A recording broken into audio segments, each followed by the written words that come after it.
vous invite à noter le numéro pour ceux qui ne le connaissent pas, 08 92 23 95 20, 08 92 23 95 20. Et donc j'ai deux caméras, ici et là, on me confirme, voilà, on est en double direct sur ici et maintenant.com, le site internet, ou avec la webcam, vous me voyez face à vous. Attention, je me tourne, hop, juste ici, sur la page Facebook, la vie c'est important, comme important de vêtements. Pourquoi parler de ce concept? La vie c'est important, donc c'est mon concept que j'ai créé il y a 3 ans maintenant, en mai 2017, un concept particulier, un concept que j'ai déposé et que je décline, que je véhicule sous plein de formats différents. Pour la petite histoire, j'en ai déjà parlé sur des émissions précédentes, je suis en réécriture actuellement pour un nouveau format spectacle, notez bien, un nouveau format spectacle qui arrivera dès que possible, pas de pression, mais on écrit, on travaille, on met en forme. Et ce format, la vie c'est important, ce concept, le sous-titre c'est un voyage à la rencontre de soi-même.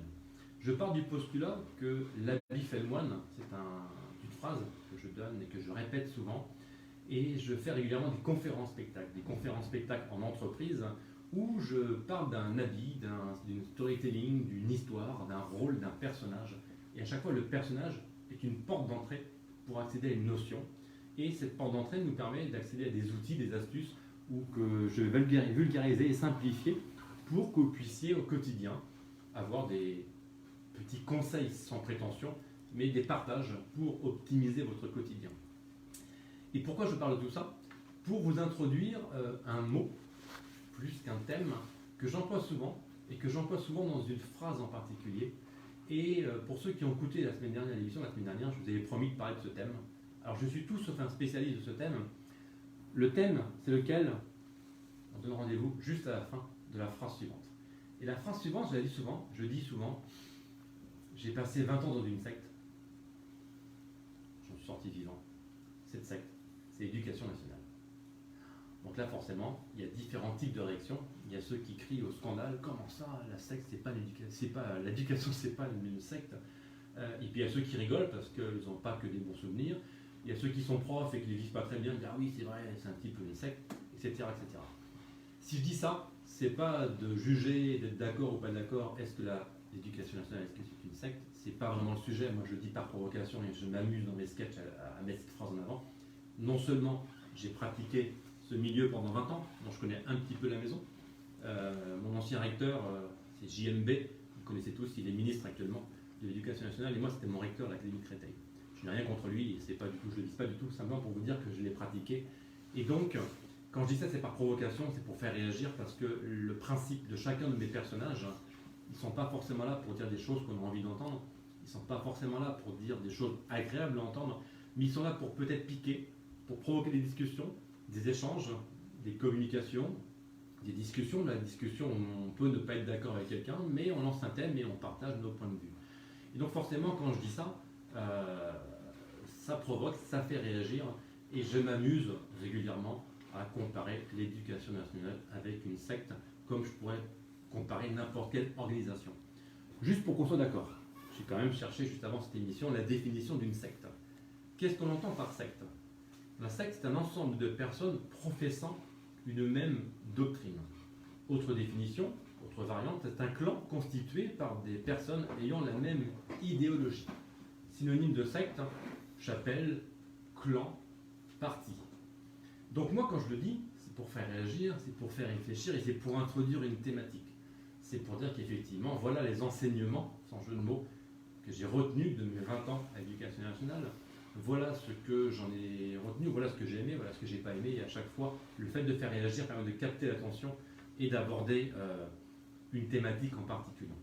Je dis souvent qu'à l'école, on apprend à ne pas apprendre, puisqu'en fait, on est tous dans le même moule, on apprend tous à faire la même chose, avoir tous plus ou moins le même diplôme, pour avoir tous plus ou moins la même orientation conseillée, un diplôme, un métier, un CDI, une femme, un chien, un break, une maison. Je caricature, mais voilà, c'est ça. J'ai souvent été, moi, le petit mouton noir du troupeau, et donc j'ai toujours refusé les cases, les étiquettes, et j'y reviendrai juste après. Si je reviens à cette notion de secte, alors souvent on confond secte et religion. Il ne faut pas forcément confondre les deux, et c'est quoi la différence? Donc je me suis aussi documenté, pour ne pas dire tout et n'importe quoi sur la radio. Il n'y a aucune définition très précise qui permet de distinguer l'une de l'autre, de distinguer secte et religion. Pourquoi? Parce qu'en fait, les recherches s'orientent davantage sur des critères de dangerosité. Donc, sans faire une émission entière là-dessus, puisque je vous l'ai dit, moi, ce qui m'amuse, c'est de porter en dérision et d'amener du léger là où ça pourrait être un peu lourd. Au-delà d'un certain nombre de critères de dangerosité, en fait, quand le groupe cesse d'être religieux, il devient sectaire. En fait, lorsqu'il y a trop de critères de dangerosité, on peut passer de la religion à la secte. Donc voilà pour le côté généralité et définition pour introduire ce thème. Et quand je parle secte, quand je fais des conférences en entreprise et j'ai introduit donc ces 20 ans passés dans la secte de l'Éducation nationale, au-delà du fait de choquer et d'interpeller au début, assez rapidement, j'arrive sur une double notion. J'arrive à la notion de sécurité que j'oppose à la notion de liberté. Pour moi, c'est deux notions opposées. On ne peut pas avoir un très haut niveau de sécurité avec un très haut niveau de liberté. Pour ceux qui ont l'image en plus du son, je mets mes mains comme deux plateaux de balance reverbale et en fait, plus j'ai de liberté, plus elle est lourde et plus la sécurité disparaît. Et inversement. Je dis toujours cette même phrase pour illustrer. Pourquoi les prisons, on appelle ça de la haute sécurité? Puisqu'en prison, il n'y a pas de liberté par définition. Donc si je supprime la liberté, je vais apporter de la sécurité. Je reviens à l'éducation nationale, sécurité de l'emploi, donc haut niveau de sécurité par rapport à la fonction publique, par rapport au salaire qui tombe tous les mois, mais ce n'est pas le même niveau de liberté qu'un entrepreneur, qu'un indépendant, qu'un intermittent du spectacle, etc. Donc on ne peut pas tout avoir. La vie est en fait de choix. Je dis qu'il faut choisir entre liberté et sécurité. Certains me disent, mais non, c'est pas possible, moi je veux les deux. Oui, c'est possible d'avoir les deux, mais du coup, les plateaux de la balance sont au même niveau. J'ai la sécurité et j'ai la liberté, mais dès que j'ai l'un qui est plus que l'autre, c'est forcément l'un au détriment de l'autre. Si je veux avoir beaucoup de sécurité, je lâche sur la liberté. Si je veux beaucoup de liberté, je lâche sur la sécurité. Et si je fais le lien avec la secte de façon générale, sans prendre un cas en particulier, je pense qu'il y a deux façons de regarder quelque chose que l'on juge sectaire, et le regard extérieur et le regard intérieur. Je vais illustrer. Alors moi, dans l'éducation nationale, c'était un regard intérieur. J'y étais, j'ai voulu en sortir, j'ai démissionné en 2015 pour créer ma liberté en cassant ma sécurité. J'ai volé en éclats, j'ai fait voler en éclats ma sécurité, j'ai créé ma liberté. Donc ça, c'était un choix, à l'intérieur.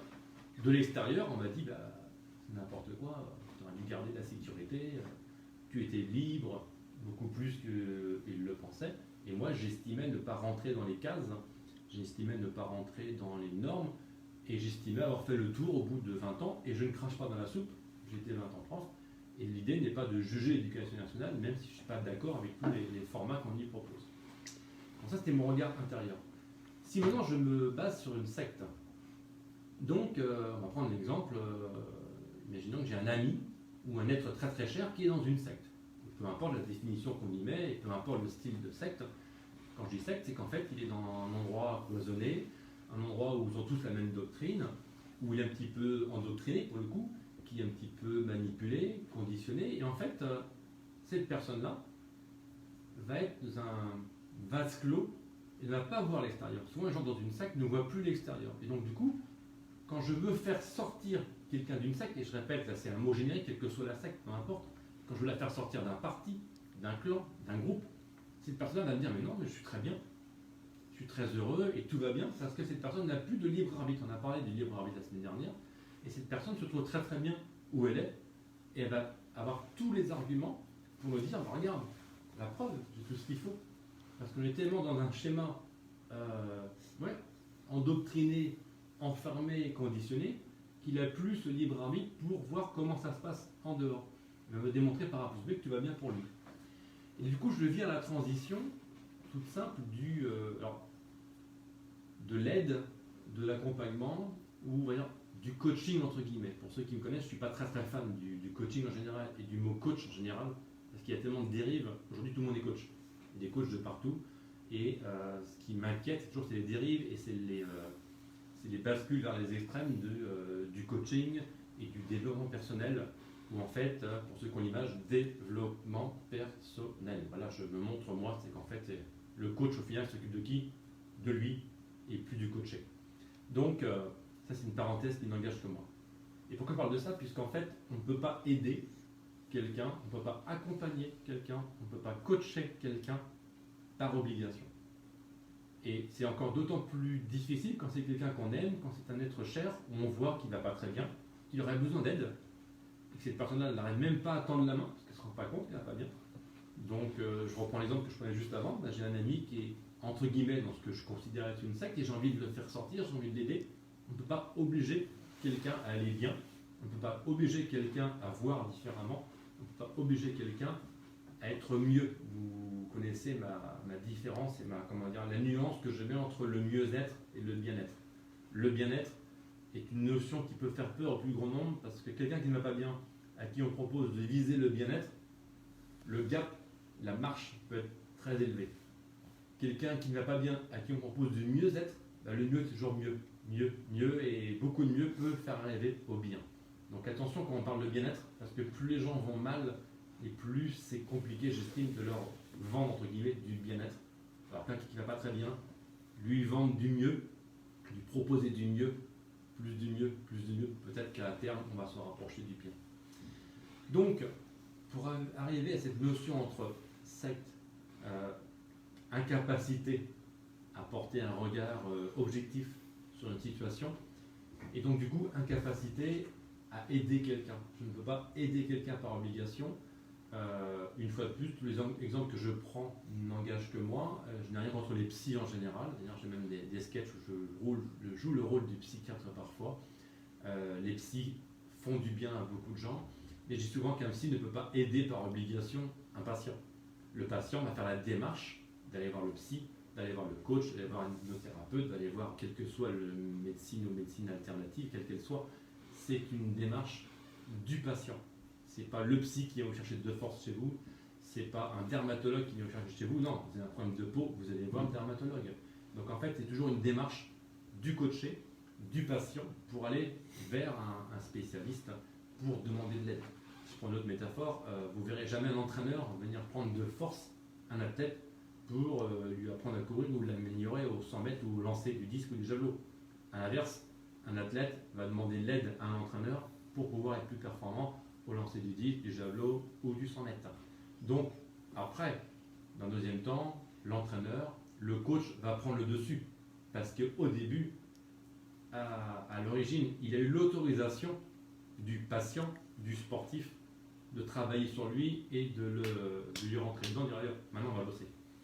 Donc voilà, ce que je voulais dire c'est ça, c'est qu'en fait quand je parle de secte, souvent, c'est qu'il y a un décalage entre les gens tels qu'ils perçoivent une situation, et quand vous, de l'extérieur, vous voyez quelqu'un que vous voulez aider, non mais écoute, ouvre les yeux, la vie c'est différent, essaye de voir, et quels que soient les thèmes qu'on a abordés depuis le début, essaye de voir, de poser ton regard différemment. La semaine dernière, c'était quoi le thème? Je pose une colle à Morgane en live, je ne l'ai même pas préparé, ça c'est pas sympa.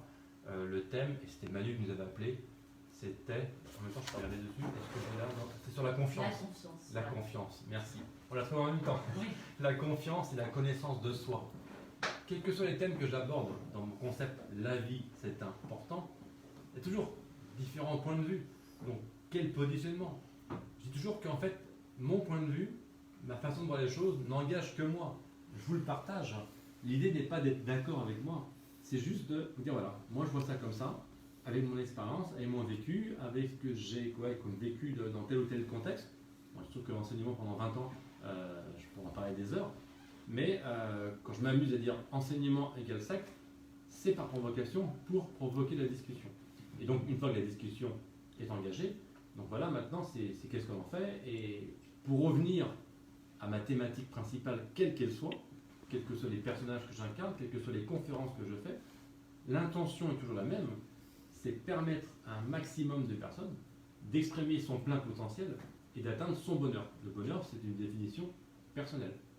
Le bonheur de Morgane, c'est pas la même définition que le bonheur d'Olivier. Et le bonheur du caméraman qui tient gentiment la caméra de la page La vie c'est important. Chacun a sa définition du bonheur. Donc, après, c'est quel regard je pose sur telle ou telle thématique. Et ce qui m'intéresse moi dans la vie, c'est les rencontres. J'ai dit plusieurs fois, c'est les connaissances, et c'est même les co-naissances, en deux mots, puisqu'à chaque rencontre, on est pareil de l'effet, miroir, reflet, etc. Donc, je vous rappelle le numéro 08 92 23 95 20. J'aimerais que quelqu'un réagisse sur cette notion de sécurité et liberté. 08 92 23 95 20. La leçon de sec, vous aurez compris que c'était juste une accroche pour. C'est même pas pour faire un bad buzz, hein, c'est juste parce que voilà, c'est une phrase que j'emploie régulièrement dans un sketch. Et puis oui, j'étais dans une secte pendant 20 ans. Mais ça, vous l'avez compris. Sécurité et liberté, est-ce que vous êtes d'accord avec ça? Pour dire que c'est deux notions opposées. Moi, je l'ai expérimenté dans plein de contextes. Et régulièrement, j'ai vu qu'effectivement, le regard qu'on portait sur la situation, qui n'est pas forcément objectif, on se dit, bah, tiens, on n'est pas libre de faire ça. Ok. Et quelqu'un qui n'est pas libre de faire quelque chose, c'est peut-être parce qu'il est dans une situation un peu trop, entre guillemets, sécurisante. Je crois que j'en ai parlé sur un live récemment. L'opposé de la sécurité, c'est quoi? C'est l'insécurité. J'aime bien, quand je parle d'une thématique, de parler du terme opposé. Expliquer une chose par son contraire. Une règle, quelle qu'elle soit, une règle dans le sport, une règle du permis de conduire, une règle civique, une règle citoyenne, une règle existe uniquement si son contraire existe. Sinon, ce n'est pas une règle. Amusez-vous à chercher n'importe quelle règle et vous trouvez l'inverse. Et l'inverse va donner, va justifier la règle. Et en fait, une règle existe par son contraire. Une règle existe si et seulement si son inverse existe. Donc par rapport à la sécurité, c'est quoi l'inverse de la sécurité? C'est l'insécurité. Et donc dans l'insécurité, je me mets par définition en danger. Une situation insécure, une situation inconfortable. Et c'est quoi l'inconfort? C'est l'inverse du confort. Bonne réponse Morgane. Jingle s'il vous plaît. Et donc confort, pourquoi je dirais ça? Puisqu'on entend, c'est très à la mode. Oui, il faut que tu sortes de ta zone de confort. Si on n'entend pas ça 10 fois par jour, oui, je suis sorti de ma zone de confort, donc voilà, je me sens beaucoup mieux, j'ai tenté des choses. Oui, soit, mais donc, et donc la zone de confort, c'est quoi? C'est une zone où je suis dans l'insécurité. Et donc forcément, si je veux progresser, quel que soit l'exemple, dans n'importe quel domaine d'apprentissage, je dois effectivement me mettre dans une situation inconfortable. Il n'y a pas longtemps, c'était la semaine dernière où j'ai parlé du vélo à deux roues. Oui, c'est ça. La semaine dernière, j'ai un ami qui m'a commenté sur Facebook. Oui, moi, mon vélo avec une seule roue. Il fait du monocycle. Donc forcément, mon exemple des deux petites roues ne fonctionnait pas. Pourquoi je pense à cet exemple-là? Quand on apprend à faire du vélo, c'est deux petites roues. Et quand on enlève deux petites roues, c'est insécure. Voilà, on sort de la zone de confort lorsqu'on enlève les deux petites roues. Mais en même temps, c'est comme ça qu'on progresse. Si on garde les deux petites roues tout le temps, et là retenez la métaphore du vélo, après prenez l'exemple que vous voulez, si vous gardez toujours avec vous vos deux petites roues, eh bien vous n'allez pas progresser très vite. Ou alors vous allez avoir un certain niveau d'expertise avec les deux petites roues virtuelles si ce n'est pas du vélo. Quel exemple on pourrait prendre? J'ai commencé presque par hasard en prenant au pied levé une joke de Didier, que je salue, le directeur de radio Ici et Maintenant. J'avais la chance pendant le confinement d'être invité, l'invité de Morgane, et Didier prend la parole. Bon, Olivier, tu étais invité, chiche, tu deviens animateur la semaine prochaine. J'avais deux choix, dire oui ou dire non. Comme j'aime les challenges, j'aime les défis, j'ai dit oui sans forcément savoir où j'allais. Et donc j'ai créé mon petit confort pendant le confinement, où avec mon écran Skype, je faisais cette émission à distance de mon lieu de confinement. J'ai pris mes habitudes, j'ai créé mon cadre, qui pour moi était, au bout de 2-3 émissions, confortable, j'avais mes habitudes. Quand je suis arrivé ici, dans l'environnement du studio, d'un seul coup, c'était différent, parce que c'était un cadre différent. Donc c'est pas que j'étais en zone d'inconfort, mais un peu quand même, puisque du coup, j'avais plein de repères visuels qui avaient changé, j'avais plein de zones de distraction, à tel point, rappelez-vous pour les auditeurs fidèles, que j'avais carrément zappé ça. Quand je dis ça, c'est la webcam. Morgane m'a dit, tu verras, il y a une webcam, et j'avais complètement fait abstraction, et ce qui n'était pas très respectueux, parce que je ne les ai pas regardé une seule fois de toute l'émission. Tout ça pour dire que, d'émission en émission, maintenant on s'amuse à mettre deux caméras, on doute de rien, parce que c'est un petit challenge de plus, et je trouve ça vivant, et ça permet à ceux qui me suivent sur la page La vie c'est important de participer à l'émission différemment. Donc voilà, sécurité, liberté, et donc pour progresser, il faut mettre en danger sa sécurité. Si je suis dans une zone hyper sécure, c'est bien, mais je ne vais pas progresser.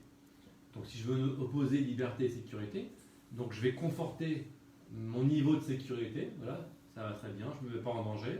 Mais si je veux créer de la liberté dans ces situations-là, donc je reprends l'exemple du vélo, là j'improvise avec vous, je suis en sécurité, je garde mes deux petits trous, on est d'accord, pas de danger, mais je veux plus de liberté.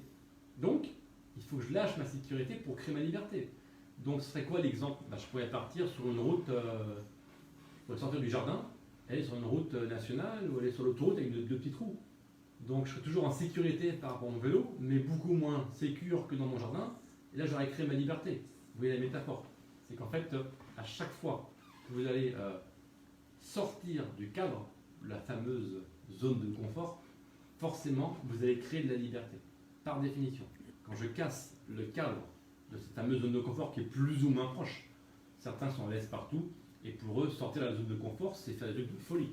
Pour d'autres, sortir de la zone de confort, c'est juste oser aller sonner chez le voisin pour lui demander s'il a du sel. Voilà. Donc je ne juge pas les zones de confort de chacun. Tout ça pour dire, c'est que plus vous allez être dans la liberté, et plus ce sera forcément dans l'insécurité. Je vous donne le numéro 08 92 23 95 20. Le temps passe, je regarde l'heure, c'est incroyable. Et je vous fais une pré-annonce d'ailleurs. Un ami m'a parlé juste avant l'émission, il m'a dit de quoi tu vas parler? Je dis, écoute, je ne sais pas trop, on avait dit qu'on parlait de la secte, et comme lui connaissait mon sketch l'éducation nationale, il dit je vois où tu veux venir. Donc effectivement, je vous ai amené là-dessus, sur l'éducation nationale, sur sécurité, sur liberté, mais tu devrais leur parler de l'absence de doute. L'absence de doute, je lance le thème, ça c'est un teasing prochaine où je vais parler de l'absence de doute. Pourquoi? Rendez-vous mardi prochain. Donc, je vois l'heure qui tourne, on n'a pas d'auditeur qui appelle. Salut Manu, si nous écoute. Manu, c'est l'auditeur la semaine dernière qui est, je crois, qui est champion du monde de la question la plus longue, et on m'a reproché de ne pas résumer la question de Manu, que vous n'avez pas entendu sur ma page Facebook. Donc, plus sérieusement, la page Facebook, donc la vie, c'est important. Vous pouvez retrouver les différents personnages. Pendant le confinement, j'avais fait 10 lives où à chaque fois la même mécanique, un personnage introduisait une thématique, introduisait une histoire, et après, en mode live classique, interaction, on parlait de cette thématique en question. Écoute, merci de votre appel.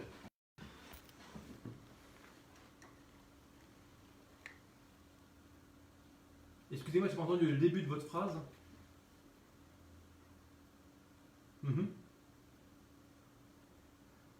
Alors, quelqu'un qui perd son logement est dans l'insécurité, en termes de confort au quotidien, on va dire il y a différentes façons de voir les choses. Alors, effectivement, il est en pleine liberté, au sens, si je fais comment dire, l'image qui me vient à l'esprit, prenez un animal sauvage, lorsqu'il est dans un... il est plus dans l'insécurité, donc il perd sa sécurité, en créant une sorte de liberté, mais une liberté qui n'est pas voulue. Je vous laisse encore réagir, Xavier, parce que vous êtes à l'antenne.